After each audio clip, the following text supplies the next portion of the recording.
The morning sun had barely risen over the city when Aiden Marrow stood on the edge of the rooftop, staring down at the world that always seemed one step away from forgetting him. He clutched the worn strap of his paint-splattered backpack, feeling the rough canvas like a lifeline. His heartbeat thudded with the kind of heaviness that only years of failure could sculpt.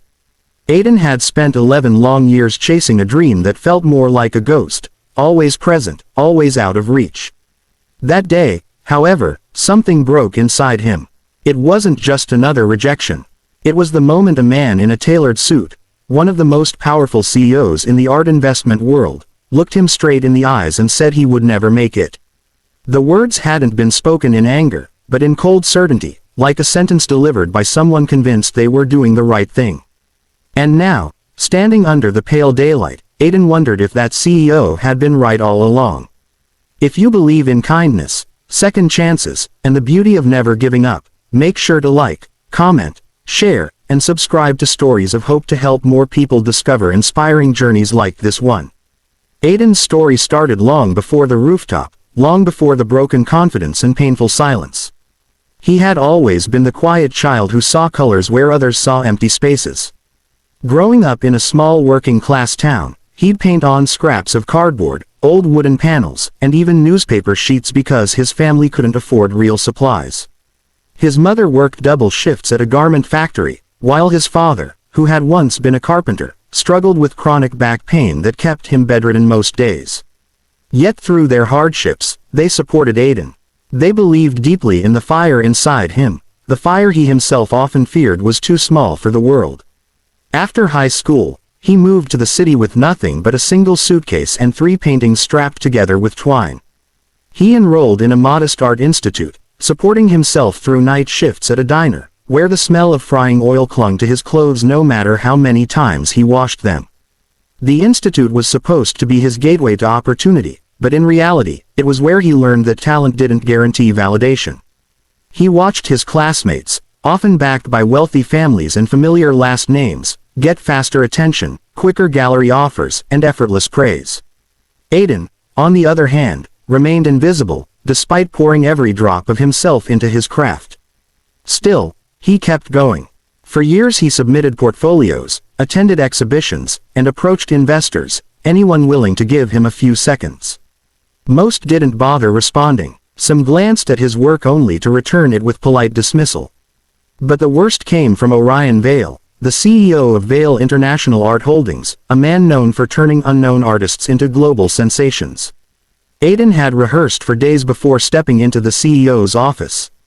The building's glass walls reflected the city's grandeur, and Aiden felt small but hopeful. He handed the CEO his portfolio with trembling hands, believing that if anyone could finally see his worth, it would be this man. But Orion Vale barely spent 2 minutes flipping through Aiden's work before closing the folder. He didn't criticize the brushwork or the themes. He didn't suggest improvements. He simply said, with calm and clinical clarity, that Aiden lacked the spark, and would never be able to command an audience or market value. To him, Aiden was a dreamer destined for obscurity.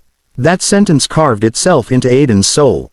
He carried the weight of it everywhere, and on the rooftop that early morning, his fingers trembled with exhaustion, not from physical fatigue, but from years of carrying invisible burdens. He wasn't thinking about giving up life, but he was ready to give up his dream, ready to walk away from art completely. He planned to take a job at a construction site, abandon painting, and finally surrender to the world's belief that he was never meant for anything more. But something unexpected happened. As he zipped open his backpack to take out his portfolio, intending to throw it away, a gust of wind swept several sheets out of his hands. The wind scattered them like wild birds across the rooftop, and one of the pages fluttered toward the edge.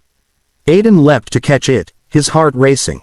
When he finally grabbed it, he found himself staring at a sketch he had drawn years ago of his mother asleep at the kitchen table after a late-night shift. Her tired hands resting on an unfinished seam, the quiet tenderness in the lines of her face. He had captured the moment without realizing how deeply it had stayed with him.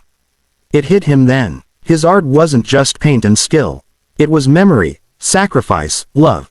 It was every silent prayer from his parents, every night he spent hunched over canvases when others gave up, every moment he refused to let life harden him. Maybe Orion Vale couldn't see that. But Aidan could. So he decided to give himself one final year, one last attempt to break through. He moved from his cramped apartment into a shared attic room above an elderly couple's tool shop. They charged him almost nothing because they admired his dedication. Every day, Aidan would walk through sunlit streets, observing people, colors, and fleeting emotions. He visited parks, markets, and bus stations, sketching anything that stirred something in him. Slowly, his paintings began to shift. They were no longer attempts to impress. They were reflections of lived moments, human, raw, unfiltered. During that year, he created what he would later call The Breath of People, a collection of 12 large canvases portraying ordinary individuals in extraordinary emotional moments. A father crying quietly behind a hospital door. A child selling flowers on a scorching sidewalk. A widow scattering ashes under a morning sky. A street cleaner resting on the steps of a fountain, staring at distant laughter. A seamstress stitching patches onto worn clothes under a dusty light bulb. Every painting told a story, and every story was someone's truth. Aidan poured everything he had into the collection. But when the year ended, he still had no gallery, no investor, no buyer. His hopes dimmed again, but this time he didn't quit. Instead, he did something unprecedented. He carried all 12 paintings, each taller than he was, to the busiest public square during the daytime rush hour. He set them up side by side, creating an open-air gallery right in the heart of the city. People stopped, people stared, some cried, some clutched their chests, some took photos. A few walked away quietly, unable to confront emotions they'd long avoided. And by destiny, or grace, or pure random miracle, one of those passers-by happened to be Leora Hemsley, a renowned documentary filmmaker known for her raw storytelling and humanitarian work. She was on her way to a meeting when the paintings froze her in place. She felt something in them, something painfully real. She approached Aidan and asked him what drove him to create such pieces. With humble honesty, he shared the truth of his journey, the rooftop moment, the CEO's harsh words, and his relentless final attempt to touch even one soul. Leora didn't just buy one painting. She bought all 12. But more importantly, she featured Aidan and his art in a documentary titled The Man Who Painted Hope.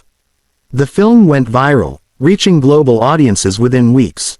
What moved people wasn't just the art, it was the story behind it, the reminder that sometimes the world measures worth by numbers, but real value lives in the heart. Several months later, at an international charity auction in Geneva, one of Aidan's pieces, The Seamstress at Dawn, inspired by his mother, became the centerpiece of the event. The starting bid was high, but nothing could have prepared Aidan for what happened next. A bidding war erupted among several elite collectors, philanthropists, and museums. The price soared, 10 million, 20 million, 30 million, until the final hammer fell at an unfathomable $82 million.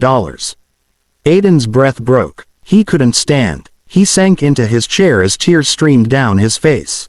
The painting that had emerged from years of struggle, from the memory of his exhausted mother stitching clothes so he could afford brushes, that painting had become one of the most valuable modern artworks ever sold. The world celebrated him. Newspapers, channels, magazines, they all wanted his story. But Aidan remained the same gentle, humble soul he had always been. The first thing he did was take care of his parents, ensuring they would never work another day in hardship. The second thing he did was use a large portion of his earnings to open community art centers for underprivileged youth, offering them spaces, supplies, and mentorship that he himself never had. As for Orion Vale, the man who once dismissed him, he watched the story unfold with shock. He publicly apologized, admitting he had been wrong. Aidan accepted the apology with grace, not because he needed validation, but because letting go of bitterness was part of his healing. Years later, people still visited Aidan's exhibitions not just for beauty, but for the emotional truth woven into every brushstroke.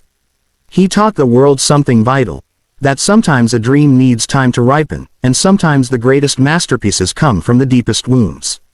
If this story touched your heart, please take a moment to like, comment, share, and subscribe to Stories of Hope. Your support helps these stories reach someone who might need them today. Before the final lines, here is a special request. Please comment the word, hope, if this story reminded you that giving up is never the answer. In the end, Aiden Marrow's journey became more than a triumph. It became a reminder that no voice, not even the loudest, richest, or most powerful, can define your destiny. Only you can. And sometimes the world just needs time to catch up to the brilliance that has lived within you all along.